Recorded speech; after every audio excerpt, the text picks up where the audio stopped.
Friends, welcome to Sheela's 5 stars kitchen. இன்றைக்கி நம்ம கிச்சனில் என்ன பார்க்க போகிறோன்னா, நண்டு 65 பண்ணலான்னு இருக்கேன். அது வந்து முன்னாடி வந்து நான் நண்டு பிரியாணிலாம் செஞ்சுருக்கேன்.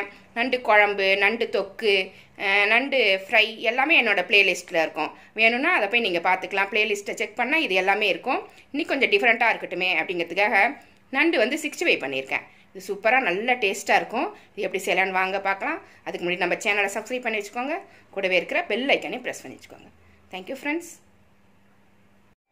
நண்டு 65 பண்ணுறதுக்கு இப்போ 1 கிலோ நண்டு வாங்கிட்டு இது மாதிரி க்ளீன் பண்ணி எடுத்து வச்சுருக்கேன். இப்படி முழுசாக தான் நான் க்ளீன் பண்ணியிருக்கேன். குழம்புக்கு போடுறது வறுக்கிறதுக்குன்னா நான் வந்து இந்த கொடுக்கெல்லாம் கட் பண்ணியிருப்பேன் பாருங்கள். என்னோட பழைய வீடியோஸில் பார்த்தீங்கன்னா இதோட க்ளீனிங்கும் இருக்கும். இதை வந்து எப்படி ஃப்ரை பண்ணுறது அப்படிங்கிறதுல இந்த கொடுக்கெல்லாம் கூட நான் எடுத்திருப்பேன். இந்த உடம்பு தனியாக, இந்த கொடுக்கெல்லாம் தனியாக எடுத்து ஃப்ரை பண்ணியிருப்பேன். அதனால் இப்போ 65க்கு இது நம்ம வந்து முழுசாக தான் போட போகிறோம். அதனால் நான் முழுசாகவே க்ளீன் பண்ணி எடுத்து வச்சுருக்கேன். இந்த மாதிரி தான் எடுத்து வச்சுருக்கேன். எல்லாமே 1 கிலோ நண்டு இது மாதிரி க்ளீன் பண்ணி எடுத்து வச்சுருக்கேன். இந்த மாதிரி எடுத்து வச்சுருக்கேன். இப்போ வந்து இதில் வந்து மசாலாலாம் தடவி ஒரு 15 நிமிஷம் ஊற வச்சிடலாம். ஃபஸ்ட்டு இதுக்கு ஒரு 1/2 ஸ்பூன் மஞ்சப்பொடி போட்டுரும். மஞ்சத்தூள் போட்டால் தான் அந்த கவுச்சியெல்லாம் போகும். அதுக்காக மஞ்சத்தூளை போட்டுக்கணும். கலர் பொடி தான் போட போகிறோம். ஆனாலும் மஞ்சளும் சேர்த்தே போடணும். அப்போ தான் நம்ம கவுச்சி ஸ்மெல் வராது. இப்போ காரத்துக்கு எவ்வளோ வேணுமோ நம்ம தனி மிளகாத்தூள் போட்டுக்கலாம்.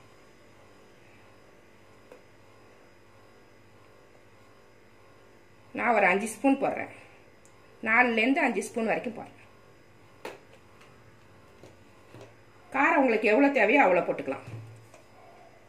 கம்மியாக வேணும்னா குறைச்சிக்கோங்க காரப்பொடியை. இஞ்சி பூண்டு பேஸ்ட்டு 1 கிலோ நண்டு இல்லைங்களா, கொஞ்சம் அதிகமாகவே போடலாம். 3 ஸ்பூன் போடுறேன் நான்.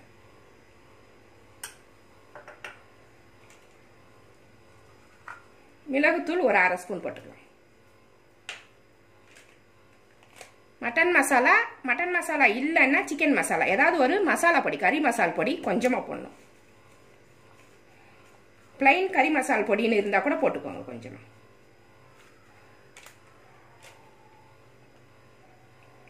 கார்ன்ஃப்ளவர் எடுத்து வச்சுருக்கேன். இது வந்து ஒரு பைண்டிங்காக. இந்த மசாலாலாம் இந்த நண்டில் போயிட்டு ஒட்டணும். அதுக்கு வந்து ஒரு பைண்டிங் தேவைப்படும். அதுக்காக நான் வந்து கார்ன்ஃப்ளவர் சேர்க்குறேன். இது வந்து உங்கள் இஷ்டம் தான், எவ்வளோ வேணால் போடலாம். இது எவ்வளோ வேணாலும் அப்படின்னா அது கோட்டிங் ஆகிற அளவுக்கு.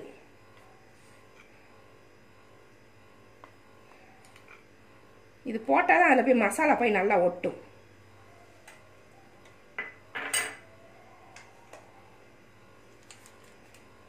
கலர் பொடி எடுத்து வச்சுருக்கேன். கேசரி பவுடர் தான், ரெட் கலர் எடுத்து வச்சுருக்கேன். இது உங்களுக்கு தேவைன்னா போடுங்க. கலர் எனக்கு தேவையில்லை அப்படின்னா நீங்கள் விட்டுருங்க. இது வந்து ஃபோட்டோவுக்கு நல்லா வரும் அப்படிங்கிறதுக்காக மட்டும்தான் அந்த கலர் சேர்க்குறேன். இல்லைனாக்கா நம்மளுக்கு இந்த கலர் சேர்க்க வேண்டிய அவசியமே இல்லை.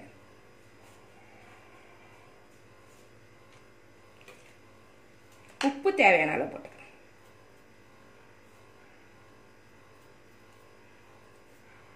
நான் ஒரு 2.5 ஸ்பூன் போடுறேன். இப்போ இது எல்லாமே சேர்த்து பிசைஞ்சு வச்சிடணும். இது மாதிரி ஒரு பெரிய பாத்திரத்தில் போட்டு கரண்டியால் கிளறிக்கோங்க. ஏன்னா கை வச்சு கிண்டும் போது கையிலலாம் குத்தும். கொஞ்சமாக வினிகர் கூட தேவைன்னா ஊற்றிக்கோங்க. நான் கொஞ்சமாக வினிகர் ஊற்றுறேன். இது ஒரு புளிப்பு டேஸ்ட்டுக்காக. வினிகர் வேண்டாம் அப்படின்னா எலுமிச்சம்பழம் ஊற்றிக்கலாம். நல்லாயிருக்கும் டேஸ்ட்டு. 2 ஸ்பூன் அளவுக்கு ஊற்றிருக்கேன் நான். நீங்கள் வேணும்னா ஒரு எலுமிச்சம்பழத்தை புழிஞ்சு ஊற்றிக்கலாம்.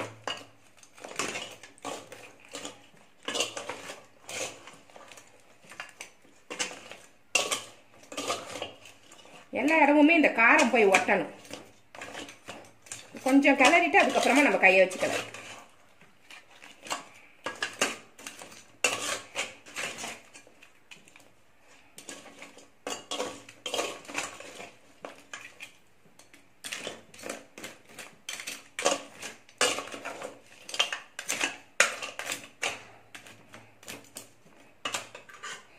இது வந்து ஒரு 15லேருந்து 20 நிமிஷம் ஊறட்டும். அதுக்கப்புறம் தான் நம்ம இதை ஃப்ரை பண்ண போகிறோம்.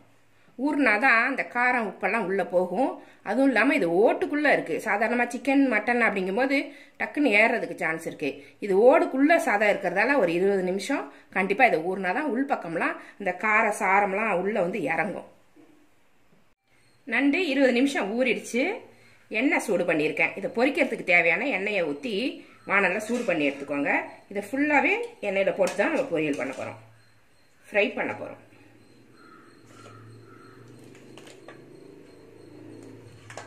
இப்போ ஒரு நண்டை எடுத்து இதில் போட்டு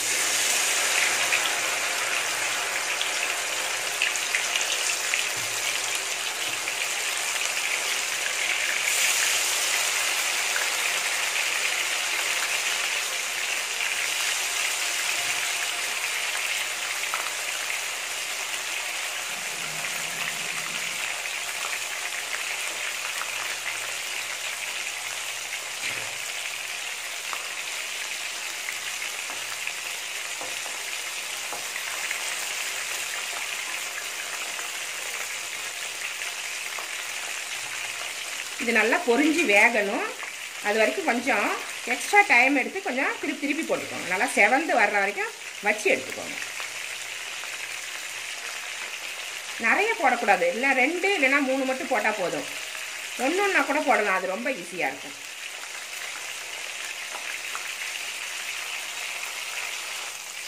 இது ஒரு பக்கம் நல்லா செவந்து வெந்துருச்சு. இதை மெதுவாக திருப்பி போட்டுக்கணும்.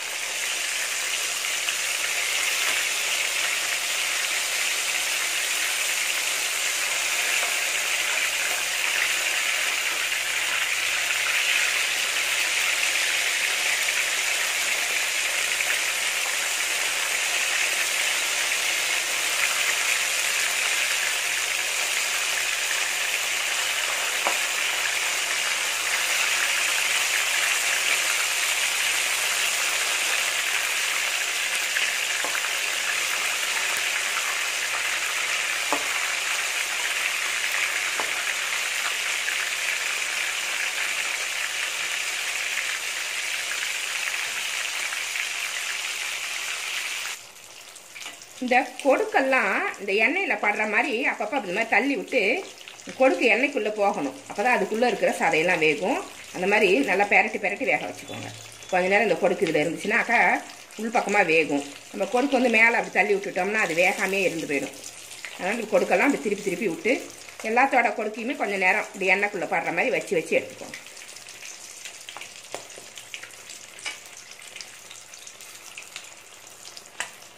அவ்வளோதான், இது நல்லா ஃப்ரை ஆயிடுச்சு. இந்த மாதிரி நல்லா செவக்க எடுத்துக்கோங்க, அப்போ தான் நல்லாயிருக்கும். பாருங்கள், இந்த மாதிரி வரும்போது எடுத்துக்கோங்க. அப்போ தான் உள்ளார இருக்க சதையெல்லாம் நல்லா வெந்திருக்கும். எல்லா இடமும் எண்ணெய் படுற மாதிரி பார்த்து பொரிச்சு எடுத்துக்கோங்க.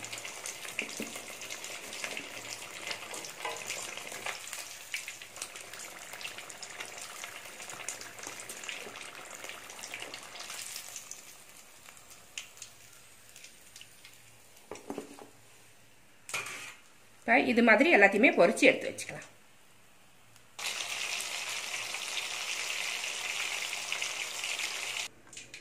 எல்லா நண்டையுமே சூப்பராக பொரிச்சு எடுத்து வச்சாச்சு. இது ரொம்ப டேஸ்ட்டாக இருக்கும். நம்ம சிக்கன் 65 மட்டன் 65லாம் போடுறோம் பார்த்தீங்களா, அது மாதிரி இது நண்டு 65. இது அருமையான டிஷ்ஷு. இது மாதிரி நீங்களும் செஞ்சு பாருங்கள். இந்த ரெசிபி உங்களுக்கு பிடிச்சிருந்தா நம்ம சேனலை சப்ஸ்கிரைப் பண்ணி வச்சுக்கோங்க. கூடவே இருக்கிற பெல் ஐக்கனையும் ப்ரெஸ் பண்ணி வச்சுக்கோங்க. இவ்வளோ நேரம் என்னோட வீடியோவை பார்த்தா எல்லாருக்குமே நன்றி. Thank you friends.